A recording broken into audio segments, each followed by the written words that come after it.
Welcome to another episode of the Wolf Talk podcast. This episode brought us to the heart of Bordsley Green, to the East Side Boxing Gym.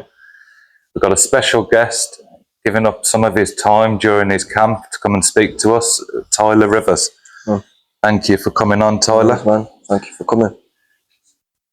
I know you're busy in camp. How long out are you now? So I fight on the 31st this month. So I think we just got just under 3 weeks now. So last couple hard weeks coming up, and then I usually start tapering off on the week. And big performance on the 31st. Where's that at? It's at the Birmingham Airport Holiday Inn. So yeah, man. How are you feeling about it? Ready, man. Yeah, like I've not boxed. To be honest, I've not boxed since last March. I lost my last fight, and then I was in prep for my next one. Then I got injured. So it's been a year. So it's been a year since I last boxed. But since I've made the changes, moving gym and just upping my training, I'm just feeling 110% ready for this next one now. Confident going in. I know I've pulled out all the stops that I need to do. So yeah, can't wait. I'm excited. I seen on your last fight, your loss that you did take was against someone from a higher weight category. Yeah. How did that end up coming about? To be honest, I think it was a late replacement kind of thing. My manager just sent me it, and I just said, yeah, whatever. I've always been one to never really turn down a fight or try and look at all the ins and outs of what could happen. And I'll just take the fight, man. So you mentioned management. Is it the management that are literally picking your fights for you? Yeah. So my manager will sort all my fights for me. This fight is a bit different because training here, John's put me on his show. So I don't know. I think John and Carl are working together, but usually Carl, my manager, will sort all my fights out, and the shows that are in Leicester, I'll sort all that kind of stuff out. What brought you to this gym? I just knew I needed a change. I think after losing my last fight, I had a lot of time to reflect, especially whilst being injured. I had a lot of time to reflect on what I needed to change. I feel like things were getting a bit stagnant. I weren't really training as hard as I should be. And I just thought I need to get out of Leicester and try and go somewhere that, one, I'm out of my comfort zone, and two, I'm going to learn. But it was the right thing to do, man, because since I've been here, I've not left this gym once without learning something new. So, yeah, it's the right move for me. That's what it's all about. Yeah. For them who don't know, you do travel from Leicester to Birmingham every day. Every day, man. So you are in here every day? Yeah, every day. Yeah. 7 days a week, 5 days a week? No. So Monday morning, Tuesdays. So Monday to Friday, sorry. Sometimes on Sundays I'll come up for sparring. So yeah, 5-6 days a week. I'm in here, man. Yeah. That's commitment for you. That is commitment. That is commitment. Gotta be done. I've drive many times along the M69. Yeah. Why don't we go back to the very beginning then? So we all love a good origin story. Tell us, what is your origin story, man? How did you get into boxing?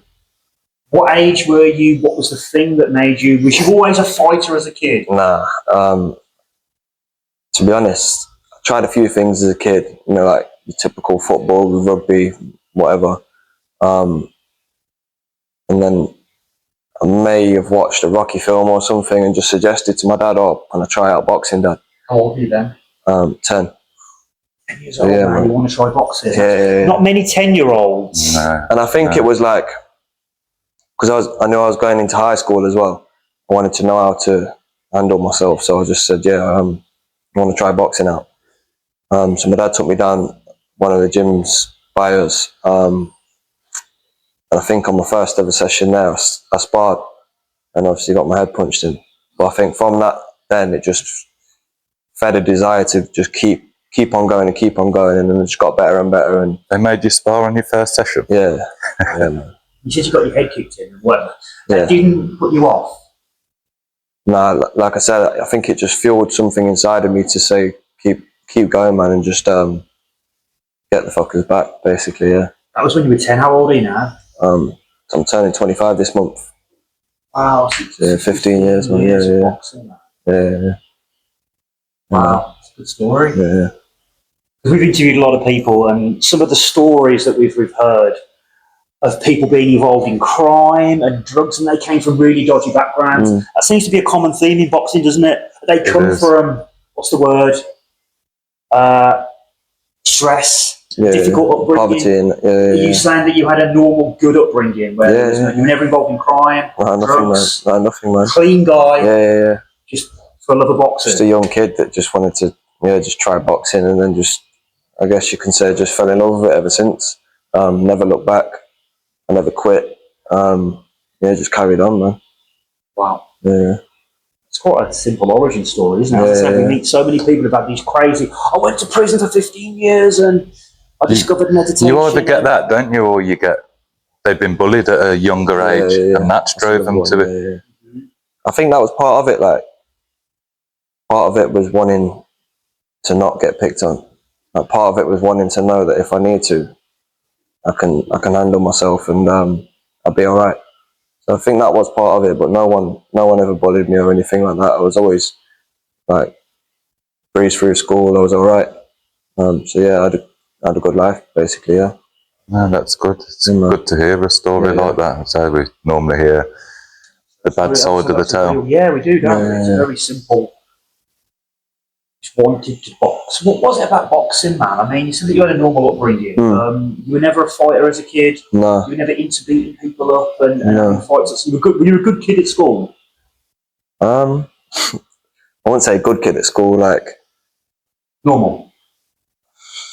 I wasn't interested in school, put it that way. And I was always distracted and knocking about, whatever. I think the year that I took my GCSEs, they took me out of school, I just wasn't interested. I was always a little bit like, I knew I was going to leave school and become a professional fighter. That's what I wanted to do.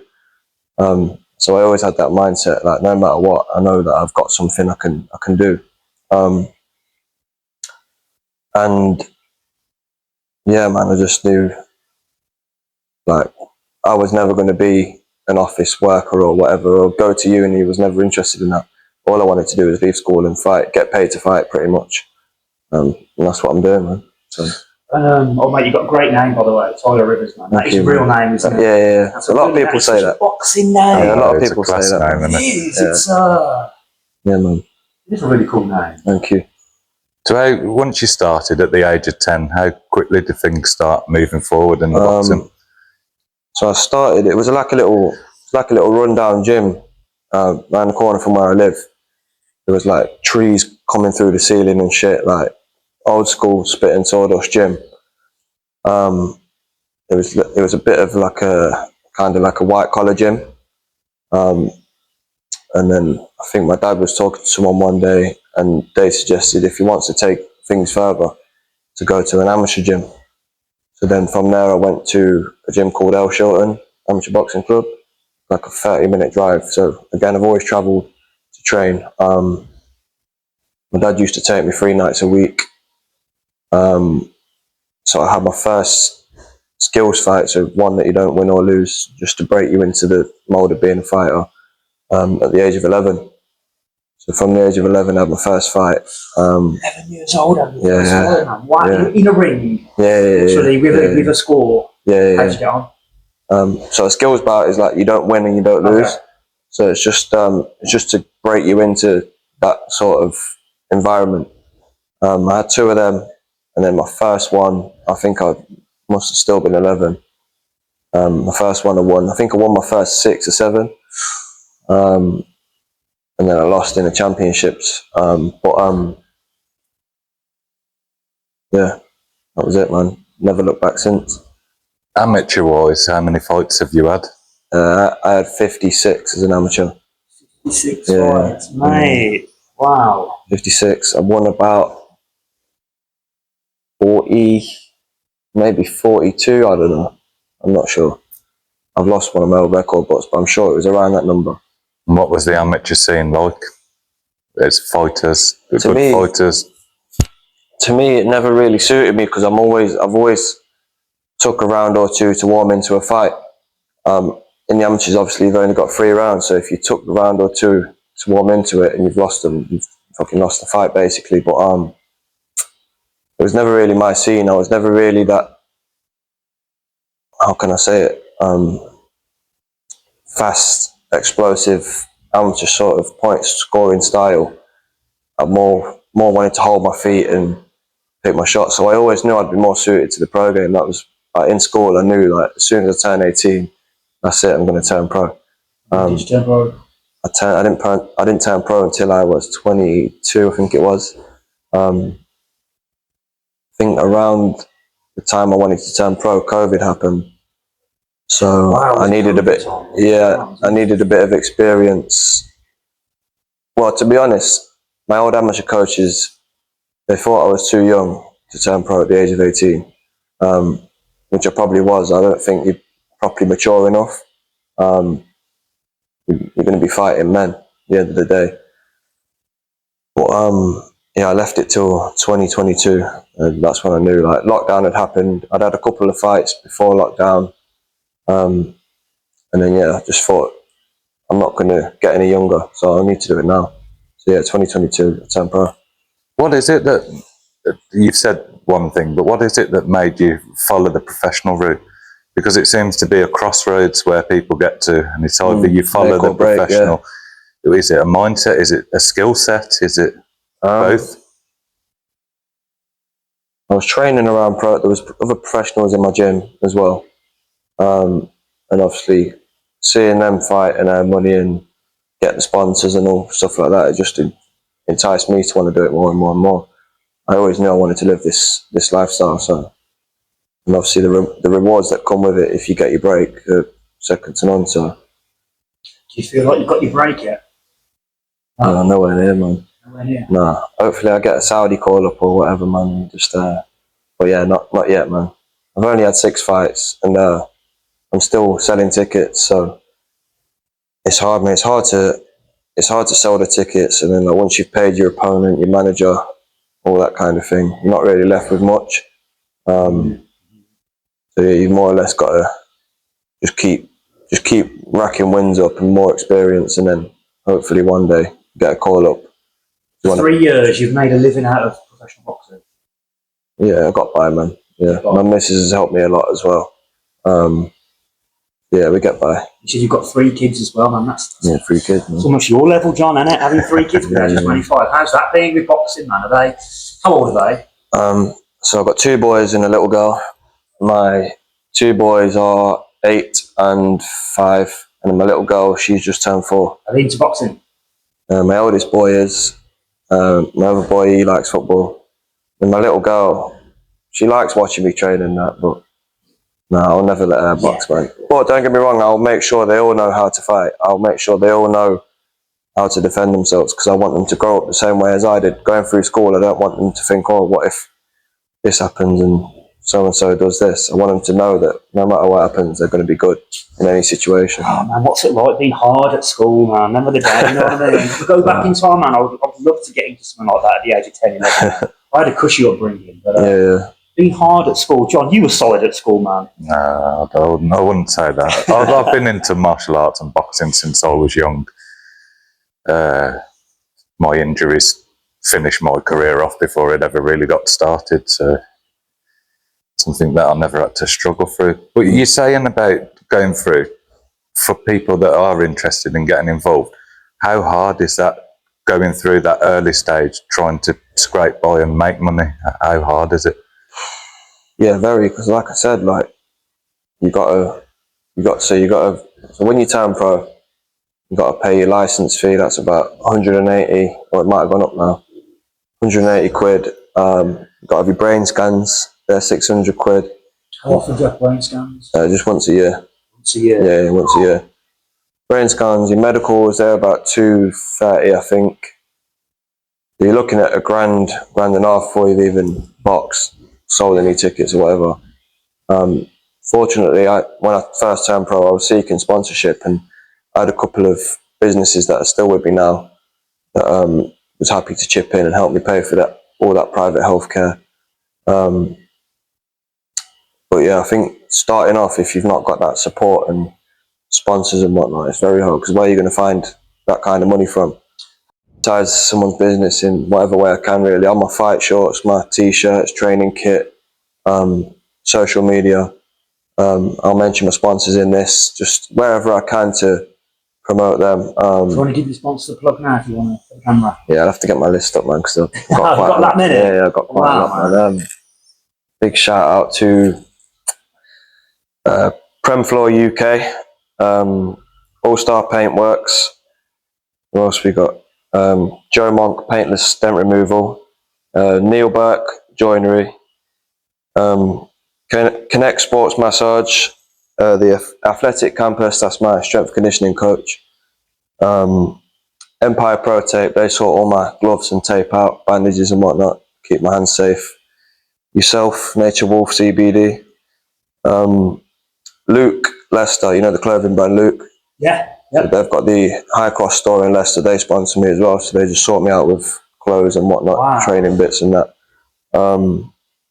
Wigston Car Breakers and the Ed Bilby Box Cup. But yeah, all them people that play a massive part to support me in my career, thank you. Do you think, being a young fighter, do you think you could have got by without them? Did you have much support from family? You said your missus. Yeah, my missus, she's always supported me financially and emotionally, whatever. But I think having 3 kids as well, to fork out, over $1,000 before I even sold a ticket, it would have made things, probably would have been able to do it, but it would have made things harder, and maybe in the longer run, might not have got going as soon as I would have liked to. So to all local business owners, get involved and start sponsoring the fighters. Yeah, definitely, man. Make things a bit easier for them. Yeah, 100%. So, just about your boxing career, man, how smooth has it been to date? Now, we know of one incident that happened, and we're going to talk about that in a minute if you don't mind. Yeah. But so far, would you say it's been a smooth run? Are you where you want to be now? No, definitely. I'm always looking to improve, and I'm not greedy, but I just want to make the absolute most out of it. I think it boils down to having a family and the amount of years I've put into it. I just feel like 15 years. I just feel like I'll never not be happy, but I'll just keep going until I've reached a certain point where I can call it a day and hang my gloves up, man. But yeah, I want to make my money out of it and win titles and whatnot. I think, like, when you hear it, 15 years already and still going, it sounds like a long time, but when you sit back and look, it does fly by. Years was spent when you were a kid. So exactly, how many years, really? If you say you only went to probably lockdown, you could say you've been in 3 years. 3 years, Is that how long it feels like? 3 years? Yeah. I'd say so. My amateur career flew by, man. Definitely. More or less blinked and it was gone, sort of thing. You got to make as much money as you can in a short period of time. Yeah. It's a short-lived career, man. I think most fighters, they probably retire around the age of 30 to 35-ish. I know there's a few that have gone past that, but I'd like to keep all my brain cells, man. So yeah, I don't think you're ever the same after some ages. As soon as I can get out of the game, make my money. So you will get out of the game. We've met loads of boxers, man. It never leaves them. Yeah, no, I don't think it will. A local guy who's turned now to bare knuckle. Bare knuckle now, yeah. I think I'll always have something to do with boxing, whether that be training other fighters or helping out in the amateur clubs. But I don't know, man. As much as I love fighting, I know that it will come to a point one day where I'll have to knock it on the head and say, do you know what, that's enough. And it'll probably be my missus or someone that has to tell me to stop, because I don't think I'll be able to stop myself. No, I think once you're bred a fighter, I think you always want to fight, don't you? You need that outside support to say enough's enough, whether it be your coach, your wife, you've got to have that. Otherwise, you'd say you'd quit, but another challenge would come and you can't turn the challenge down. It's bred into you. That's it. Wow. Yeah. As I said, I don't know much about boxing myself. John, you're the expert, but I have done a little bit of research, and John told me about the incident that happened, man, which is when John told me, it's quite a shocking thing to hear. Are we okay to talk about that and tell people what happened? Because what happened in the ring to you, I think you do hear it happening. Yeah, it's not a nice subject, but it is part of boxing. And for all the youngsters growing up, they need to realise what is involved Yeah, with yeah. boxing. Yeah, So I think what you're referring to, I think it was that 2017. yeah, 2017. Yeah. And what exactly happened then? So basically, it was a title fight got made for the East Midlands region title, and I boxed Ed before. His name's Ed Bilby. I boxed him before, um, and this fight in particular, I don't know whether he was struggling with his weight or what, but basically he was drastically cutting weight. Sauna suits, hot baths, not eating, not drinking, just completely drying himself out to make weight. And we had the fight, good fight, toe-to-toe action for 3 rounds. I didn't take a step back, he didn't take a step back. And just as our hands was about to get raised, he kind of collapsed.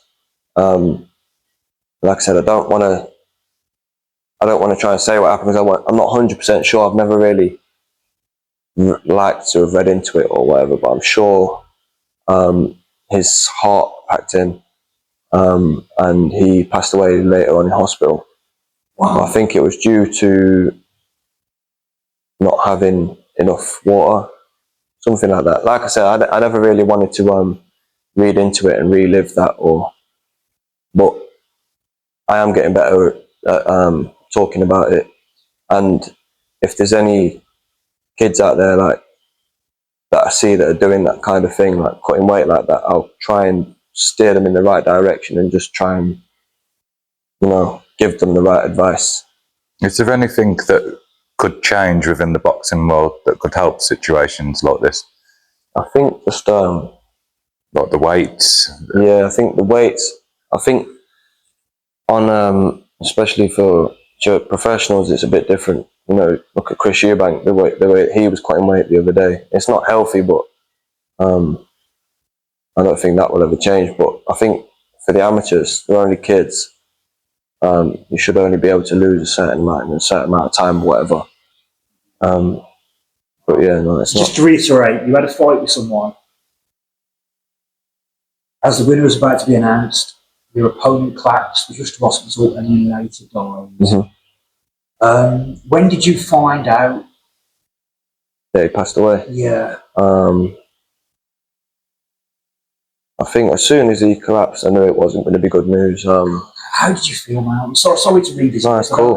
It's cool. I don't know how much healing you've done on this.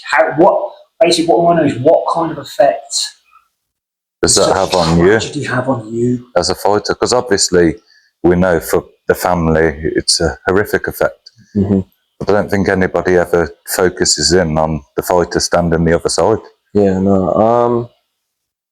I'll be real with you, man.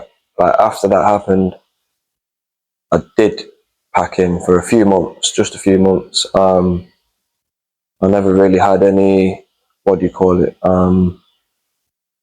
therapy about it. I never really spoke about it to anyone.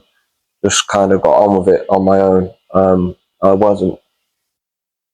I don't know, I was always just a bit like, deal with it myself kind of thing. Did you ever think this is it, or I can't do it anymore? Or yeah, I did. And then I don't know what happened. I think one day I just thought, you need to fucking get back in the gym, man, because he wouldn't have wanted me to just pack up and quit. So now every time I get in the ring, I think about him as well. I think like when I fight, I'm fighting for the both of us.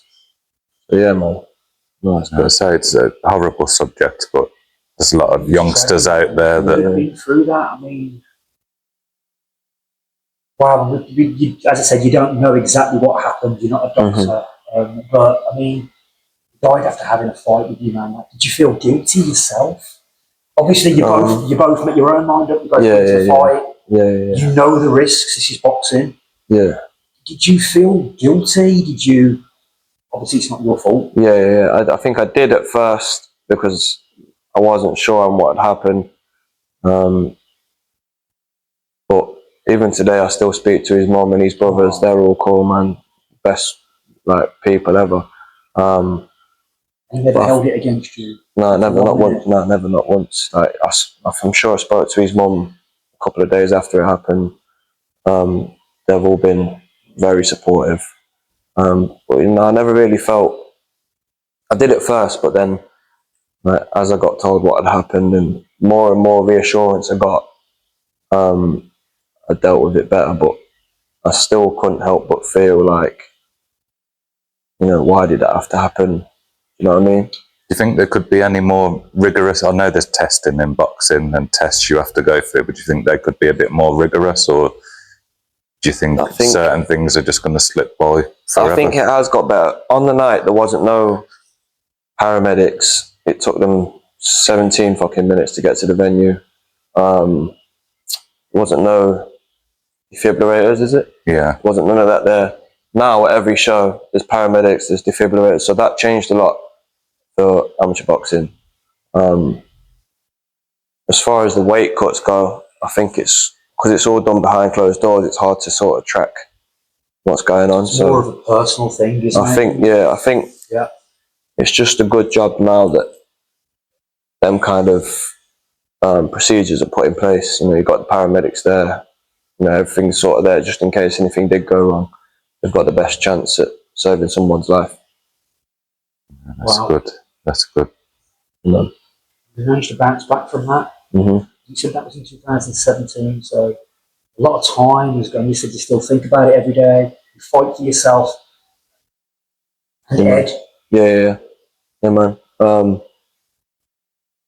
Yeah, like I said, I think I was just stood one day, might have been having a beer, and I just thought, what the fuck am I doing, man? I need to get back in the gym. This isn't what he would have wanted. It's not me anyway. So I just thought, get back on it and just try your best, man, and that's all I can do. So yeah, it's good, man. Going forward, you said you started your professional career during the COVID time. I don't even know if we're allowed to mention COVID now, or we'll get put off YouTube. Yeah. How hard was that? And what did that all entail with everything being shut down? I didn't start it in the car. I was like going towards it. I'd say like I'd had enough of amateur boxing, and I was going towards turning pro. So I wasn't training obviously as I am now. But yeah, COVID, I don't know, man. I just never really took much notice of it. I just carried on as normal. You know, I was still training, I was still sparring. At home? Maybe training at home? No, there was a gym in Leicester, gym in Leicester, man. Because if you were professional, you were still allowed to train because it was classed as your job. So we just ran with the narrative that I was turning professional. So it basically was my job. But yeah, that was good, man. Wow. And you've got an upcoming fight, and this is being billed as a comeback, because as I said, you haven't fought since March 2024, is that right? Yeah, March, yeah. So you've been out the ring, well, not out the ring, it's been training, but you haven't had a professional fight. No. Since then, over a year. Yeah. That's a long time in boxing. Yeah. And tell us about your opponent. How much you know about him? Did you do research on your opponents? Did you just focus on yourself? Not a cliche, you know your opponent, or are you just focusing on your own game? Yeah, pretty much. Like at this stage, like I just adapt to whatever's in front of me on the night. Like it can get changed last minute, or you know, whatever. I could look at a video of him boxing, and he might box completely different on the night. So more just a case of I just adapt to whatever's in front of me on the night and just do the job. What kind of fighter, what style do you think you bring? How I fight? Yeah. I'd like to say tactical and pick my punches, but I can mix it up and I can stand there and have a fight with someone as well, like no problem. I can do that. I'm actually more comfortable doing that, standing toe to toe with someone and having a fight, if needs be.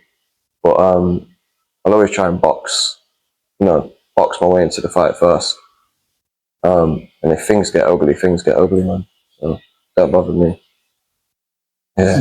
So you're ready for whatever the fight brings. Yeah. Just tell everyone when the fight is, how they can watch it. How they can get tickets if there's any still. So tickets, you can message me on my social media platforms. I can have at Tyler Rivers BXR on Instagram, same on X, Twitter, whatever you want to call it. or Facebook. I've got a page, Tyler Rivers Professional Boxer. And yeah, I can either meet you if you're local, or I can post the tickets out. They're £40 each, and it's at the Birmingham Airport Holiday Inn. Yeah. Oh man, so exciting. And when exactly is that? It's the 31st of May. First fight, I think, starts at 8 p.m. So. And one more question: who has been the inspiration in your boxing career? Do you look up to any pros? Are there more closer people to you? You mentioned your dad. Did your dad box? No, he didn't box. He didn't box, but he got you into it, Yeah. so to speak. Inspiration-wise, I'm not sure. I think like it's good being around all these lads, because most of them have won titles, and like Sam, for example, Sam Eggington, he's at the same weight I am. Looking at what he's done in boxing, he's won more titles than I've had fights. So yeah, no, it's good being around these kind of lads. But inspiration-wise, I think I just take bits from everyone and just aspire to do the same as what these lot have done. But yeah, it's good, man. That's great. So anybody that wants tickets, hit Tyler up. Yeah. Any local businesses want to put some money in for sponsorship, hit Tyler up. And thank you for coming on the podcast and giving us your time, and we hope all goes well with your fight. Nice Best one. of luck, mate. Tyler, thank you, man. Thank you. Enjoyed meeting you. Thank you, man. Cheers. Cheers, man.